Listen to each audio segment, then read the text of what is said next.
Benjamin Burville, responsable d'équipe conseil sur le marché des artisans, commerçants et prestataires de services. Je vais vous parler aujourd'hui des conséquences du Covid-19 sur les cafés, hôtels et restaurants. C2R présente Parole d'expert, le podcast. Alors les restaurants ont eu l'obligation de fermer. Ils impliquent des regroupements de population et ne présentent pas un caractère essentiel à la vie de la nation. De plus, ils ont été jugés incompatibles avec la lutte contre la propagation du virus.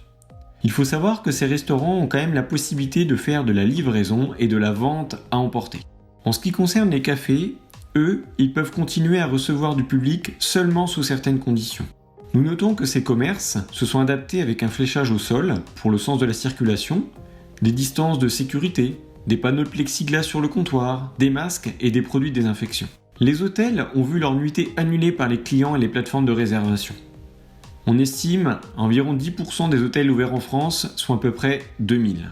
Une ordonnance a été créée pour les hôteliers afin de proposer un avoir au lieu du remboursement en cas d'annulation du voyage et du séjour. Les études font état de chute drastique de taux d'occupation en Europe et notamment en France, avec une baisse de 75%. Certains hébergements sont réservés au personnel soignant. Les hôteliers qui ont une clientèle d'affaires sont moins pessimistes pour une sortie de crise que ceux qui ont une clientèle majoritairement touristique. Pour l'ensemble de ces trois secteurs d'activité, le personnel a été mis de façon massive au chômage partiel et le niveau de trésorerie reste tendu et très incertain dans la période à venir. Le président de la République Emmanuel Macron a annoncé le prolongement du confinement jusqu'à la date du 11 mai, mais les cafés, les restaurants et les hôtels resteront fermés pour le moment. Des dispositifs d'aide ont été mis en place et il va probablement y en avoir de nouveaux.